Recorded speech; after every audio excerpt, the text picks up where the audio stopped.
The music was thumping, the bass rippling through the air like a living pulse. This wasn't just a party. It was the event of the season, where the city's most powerful gathered, flaunting their wealth like peacocks in full display. Ella, 23, kept her head down, weaving between glittering gowns and sharp suits as she balanced a tray of champagne flutes. She was used to being invisible in places like this. The rich laughed, the servers served, and the divide between them was sharper than ever. But tonight that line would shatter. Ella's grip tightened as she approached the poolside crowd. Among them was Leo, the king of arrogance, whose sneer had a way of cutting deeper than any knife. She hated working these gigs, but her mother's hospital bills and her brother's school fees didn't pay themselves.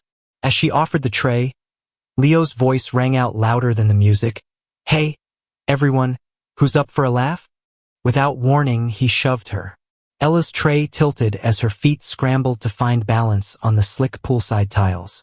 Time seemed to slow, the sparkling champagne flutes glinting like falling stars before crashing to the ground. Then came the cold shock of water engulfing her body. She hit the pool with a loud splash, gasping as icy liquid filled her ears and dragged her down. Above her, the world erupted in laughter. Ella surfaced, her hair plastered to her face, her soaked uniform clinging awkwardly to her frame. The crowd gathered at the edge of the pool, their mockery cutting through the cool night air. And there was Leo standing front and center, his grin as sharp as a blade. "Relax, Cinderella," he jeered, raising his glass in mock celebration. "It's just a little water." Ella's cheeks burned, a mix of humiliation and rage flooding her veins. Every instinct screamed at her to shout back, to lash out, but instead, she bit her tongue. This wasn't the first time she'd been humiliated by someone like Leo. It wouldn't be the last. She climbed out of the pool, her soaked shoes squelching as she bent down to pick up the shattered glass. Her hands trembled, not from the cold, but from the effort it took to hold herself together. "Look at her," someone whispered behind her. "Does she even belong here? She should have stayed in the kitchen," another added, their cruel laughter fueling the fire burning inside Ella. She clenched her jaw and kept working, gathering the shards carefully, deliberately. Her dignity, though battered, remained intact. She wouldn't give them the satisfaction of seeing her break. But then, as she bent to pick up the last piece of glass, the crowd fell silent. A presence cut through the chatter like a blade through silk. Ella didn't look up at first, but she could feel the shift in the air, the weight of someone important. When she finally glanced up, she saw him. Archer Malcolm, the enigmatic host of the evening, stood at the edge of the crowd. His tailored suit seemed to glimmer under the string lights, and his sharp eyes swept the scene with a cold, assessing gaze. People whispered his name like a reverent prayer, and even the most confident guests seemed to shrink under his scrutiny. "What's going on here?" Archer's voice was calm, but there was an edge to it, a steel that promised consequences. Leo, caught off guard, attempted a casual laugh. "Oh, just a little fun, Archer. No big deal." Archer's gaze flicked to Ella, who was still on her knees, holding the tray of broken glass. "This," he said, his voice dropping to a dangerous tone, "looks like more than just fun." Ella swallowed hard, her throat dry despite being soaked to the bone. She didn't know what to say, or if she should say anything at all. "Did you fall?" Archer asked, his attention fully on her now. She hesitated, glancing at Leo, whose expression had shifted from smug to nervous. But then she remembered her mother, her brother, and every moment she'd endured for their sake. "No," Ella said, her voice steady. "He pushed me." The silence that followed was deafening. Archer's eyes darkened as he turned back to Leo. "You pushed her. It was a joke." Leo stammered, raising his hands defensively. "Everyone thought it was funny, right?" He glanced around for support, but the crowd had turned quiet, their earlier amusement replaced with discomfort. Archer stepped closer, his presence towering over Leo. "Humiliating someone who works hard to make a living is your idea of a joke?" Leo opened his mouth to respond, but Archer cut him off. "You're leaving. Now." Before Leo could protest, Two men in black suits appeared at Archer's signal. They flanked Leo, who sputtered indignantly as they escorted him away. The crowd parted for them, the tension thick enough to cut with a knife. As Leo disappeared, Archer turned back to Ella. "Are you all right?" he asked, his tone softening. Ella nodded, though her hands still shook. "I'm fine," she managed, though her voice wavered slightly.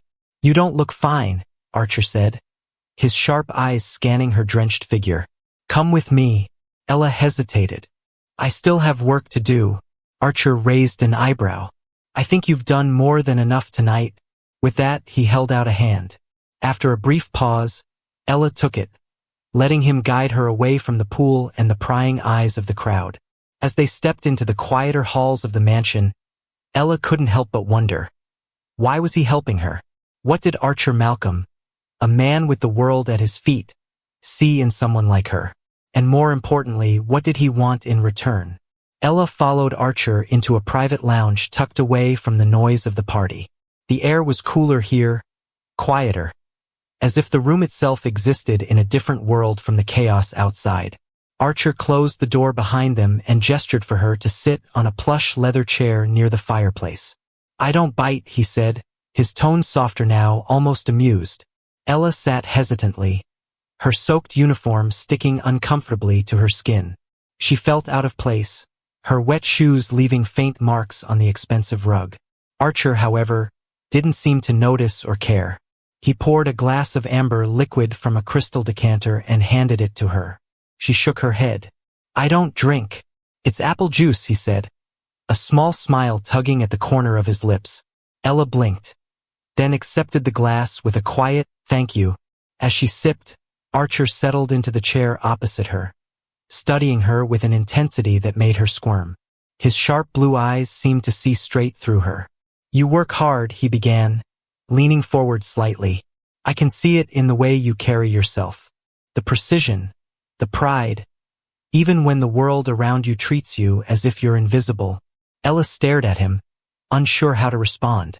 "Tell me," he continued, his voice low and steady, "what drives you? Why do you endure this?" She hesitated. The warmth of the juice in her hands steadied her nerves, and she finally spoke.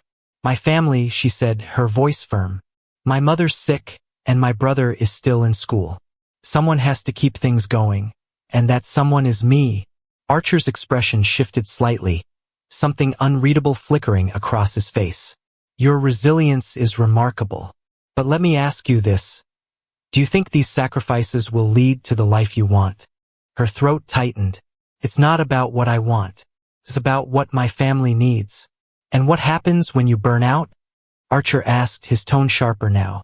"When there's nothing left of you to give?" His words hit harder than she expected. She looked down, her grip tightening around the glass. "I don't have a choice," she said quietly. "There's always a choice," Archer replied. "Sometimes it's just hidden beneath layers of expectation and fear." Ella glanced up at him, suspicion creeping into her mind. "Why are you telling me this? Why are you even talking to me?" "Because," he said, leaning back in his chair, "you remind me of someone I used to know. A lot like you, actually. Someone who worked themselves to the bone, believing they had to carry the weight of the world alone." "What happened to them?" she asked. Archer's gaze darkened, his jaw tightening slightly. "They broke." Ella's chest tightened at the weight of his words. For a moment, the two sat in silence, the only sound the faint crackle of the fireplace. "I don't want that to happen to you," Archer said finally. "You deserve better." Ella frowned. "And what does better look like?" He stood, walking over to a small desk and pulling out a folder. Returning to her, he placed it on the table between them. "This is what better looks like." Ella hesitated before opening it. Inside were documents neatly organized, outlining a position at one of Archer's charitable foundations. The title wasn't grand, but the salary was more than she could ever dream of earning in her current job. This can't be real," she murmured, her fingers trembling as she flipped through the pages. "It's very real," Archer assured her. "I need someone with your tenacity and work ethic on my team. Someone who understands what it means to fight for something bigger than themselves." "But why me?" she asked, her voice tinged with disbelief. Because you've proven yourself tonight, he said simply. And because I believe in rewarding those who rise above the noise. Ella's mind raced. This was everything she'd ever wanted. A chance to escape the grind, to provide for her family without sacrificing her soul. But it felt too good to be true. What's the catch? She asked, narrowing her eyes. Archer smirked faintly. Smart question. There isn't one. The only condition is that you accept help when it's offered, and use it to build the life you deserve. Ella stared at him, trying to read the sincerity in his eyes. She wanted to trust him, but years of struggle had taught her to be wary of generosity, especially from someone as powerful as Archer Malcolm. Take your time, he said, standing. Think it over. But remember, opportunities like this don't come around often. As he turned to leave, he paused at the door. And one more thing. Don't let anyone make you feel small. Not Leo, not the world, and definitely not yourself. With that, he was gone, leaving Ella alone with the weight of her decision. Her heart pounded as she stared at the folder, her mind warring between hope and doubt. This could change everything. But at what cost? The night had started with humiliation, but now it offered the glimmer of something more, something extraordinary. Ella stared at the folder long after Archer left, her mind a whirlwind of emotions. The chatter of the party had faded into the distance, muffled behind the heavy doors of the lounge. Her fingers brushed against the smooth paper, and she couldn't help but wonder if this was some elaborate joke, a test of character designed to see how desperate she really was. But Archer's words echoed in her mind.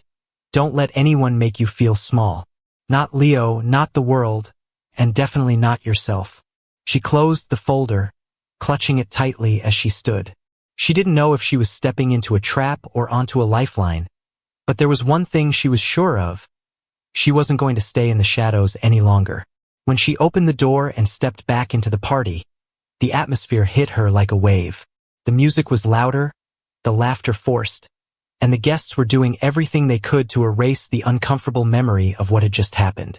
But Ella could still feel their stares. She moved with purpose, her wet shoes squelching against the marble floors, as she made her way toward the service area.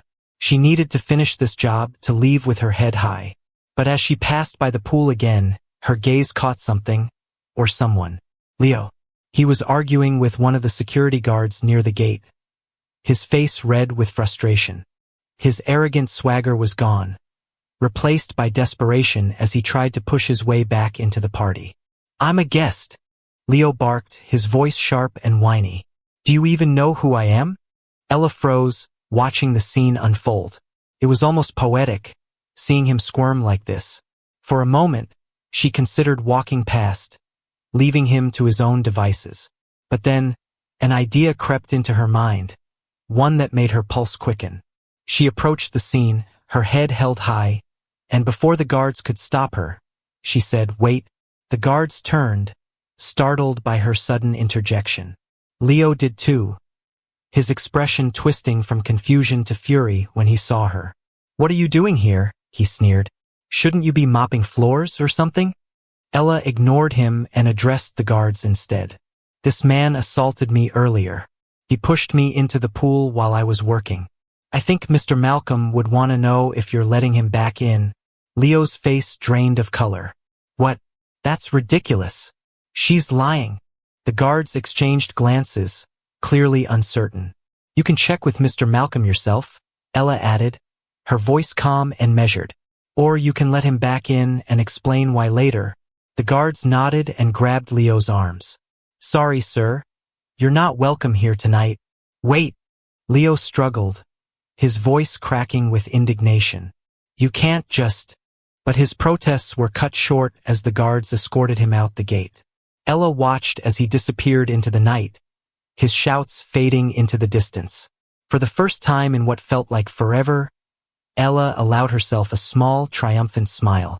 But her moment of satisfaction didn't last long. She felt a hand on her shoulder and turned to see one of the other servers, Daniel, a friend who had been working alongside her for years. "Ella," he said, his voice low, "what just happened back there?" "Just making sure the trash is taken out," she replied, her tone light but firm. Daniel didn't laugh. Instead, he glanced at the folder she was still holding. "What's that?" Ella hesitated. She hadn't told anyone about Archer's offer yet, partly because she didn't know how to explain it. "Just something I need to think about," she said finally. "Be careful," Daniel warned. "People like him don't give handouts without expecting something in return." His words struck a chord of doubt in her heart, but Ella pushed it aside. Archer Malcolm wasn't like Leo, or so she hoped. "I'll be fine," she said, though the weight of her own uncertainty lingered. As the night wore on, Ella finished her shift in silence, her mind replaying the events over and over again. By the time she walked out of the mansion, the city skyline glowing in the distance, she felt like she'd lived a lifetime in just a few hours. When she reached the bus stop, she pulled out the folder again, flipping through the pages. The offer was real. The terms were clear. And yet, a small voice in her head whispered, "Is it too good to be true?" The bus arrived, and Ella climbed aboard, her wet uniform earning her a few curious glances. She didn't care. As she sat down, her phone buzzed. It was a text from her brother, Max. "Mom's doing better today. Thanks for everything, Elle, love you." Her chest tightened. This was why she worked so hard, why she endured people like Leo. But maybe Archer was right. Maybe there was another way. As the bus rolled through the city streets, Ella stared out the window, clutching the folder tightly. Whatever choice she made, she knew one thing for certain. She was done being invisible. She wasn't just going to survive. She was going to rise. As Ella stepped off the bus and walked the quiet streets toward her small apartment, the weight of the decision she had to make grew heavier. The folder seemed to pulse in her hands, a physical reminder of the crossroads she stood at. She'd spent years sacrificing for her family, fighting to keep them afloat, and now, for the first time, there was an offer to make things easier. But was it real? Could she trust someone as powerful as Archer Malcolm? She unlocked the apartment door and slipped inside quietly, not wanting to wake her mother or her younger brother, Max.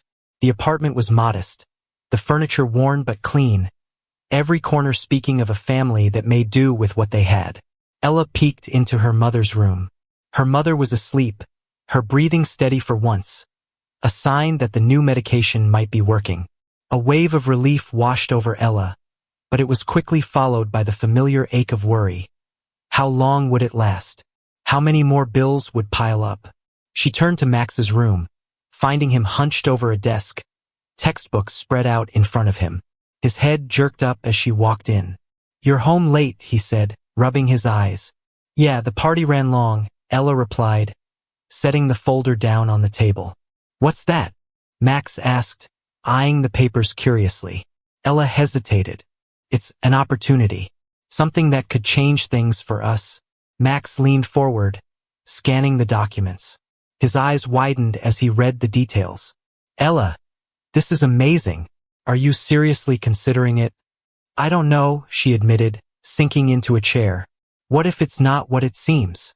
What if I take this chance and it's just another way for someone to use me?" Max's expression softened. "Elle, you've spent your whole life doing everything for us. Maybe it's time you took a chance for yourself. If this can help you, help all of us, then why not? What's the worst that could happen?" Ella smiled faintly, reaching out to ruffle his hair. "You're supposed to be the little brother. Stop being so wise." Max grinned, but his eyes were serious. "You've earned this, Ella. Don't let fear stop you."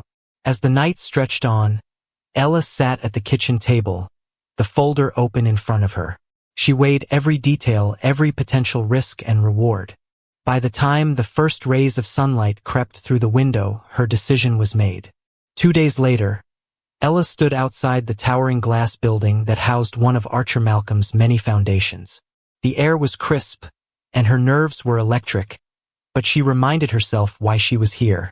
This wasn't just about her. This was about her family, about proving to herself that she was capable of more. Inside, the receptionist greeted her warmly and led her to a conference room.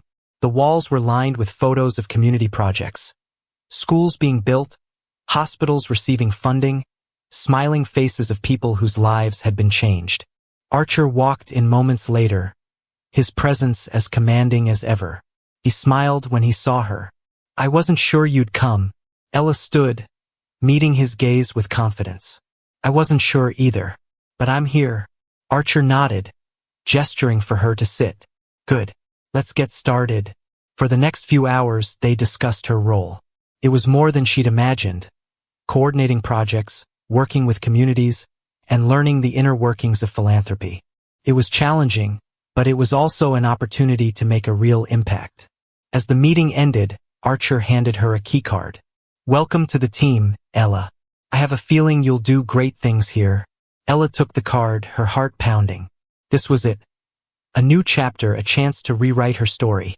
Months passed, and Ella threw herself into her work. She learned quickly, earning the respect of her colleagues and even Archer himself. The projects she coordinated brought real change to struggling communities, and for the first time in years, she felt like she was truly making a difference. At home, things improved too. Her mother's health stabilized with better treatment, and Max excelled in school, no longer burdened by the fear of financial instability. But Ella's biggest transformation was internal. She wasn't just surviving anymore. She was thriving. One evening, after a long day at the foundation, Ella stood on the balcony of her apartment, looking out over the city. The lights stretched endlessly, a reminder of how far she'd come. Her phone buzzed. It was a message from Archer. "Excellent work on the Rivercrest project. Keep leading with that fire of yours." Ella smiled, putting the phone down. For the first time, she allowed herself to feel proud, not just for what she'd done, but for who she'd become. She had risen above the humiliation, the struggle, and the doubt.